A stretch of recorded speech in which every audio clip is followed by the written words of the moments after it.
Reading you in the name of the Lord Jesus. இன்றைக்கி உங்களை பார்க்குறதுல ரொம்ப சந்தோஷம். இந்த கடைசி நாட்களில் நம்ம ப்ராக்டிஸ் பண்ண வேண்டிய ஒரு முக்கியமான விஷயம் என்ன தெரியுமா? மன்னிக்கணும்.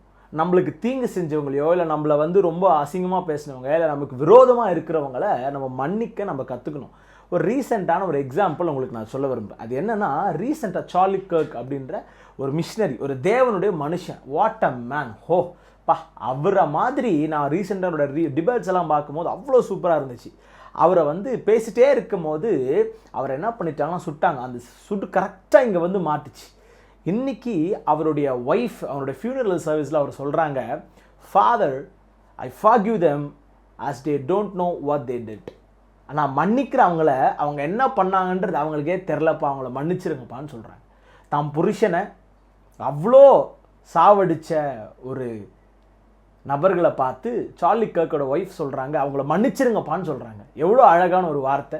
அவங்களுக்கு செஞ்ச அநீதியை விட நமக்கு யாருன்னா செஞ்சுட்டாங்களா?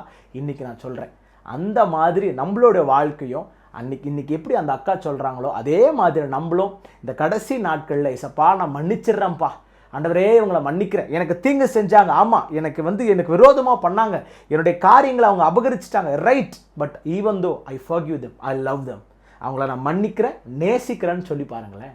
ஒருவேளை அப்படி முடியல பிரதர் அப்படின்னா இன்றைக்கி நான் சொல்கிறேன், தயவு செய்து ஏசப்பா கிட்ட கேளுங்க, ஏசப்பா இந்த மன்னிங்கன்னு சொல்லிட்டீங்க, எனக்கு ஆனால் மன்னிக்கிற இருதயத்தை எனக்கு நீங்கள் தந்தீங்கன்னா நான் நிச்சயமாக அவங்கள மன்னிப்பேன், அப்போது என் வாழ்க்கையில் கிருபையாக இருக்குன்னு சொல்லி நீங்கள் கேட்டு பாருங்கள். இந்த கடைசி நாட்களில் மறுபடியும் சொல்லுகிறேன், இந்த ராப்சர், அப்டக்ஷன், சபை எடுத்துக்கொள்ளப்படுதல் எங்கே இருக்குன்னு தெரில, எப்போ இருக்குதுன்னு தெரில, ஆனால் ரொம்ப சீக்கிரத்தில் இருக்குது. இதெல்லாம் அதோடைய ஒரு கீ பாயிண்ட். இந்த மன்னிக்கிற இருதயம், தேவ சமூகத்தில் காத்திருக்கிறது, இதெல்லாம் அதுக்கு தேவையான ஒரு கீ பாயிண்ட்.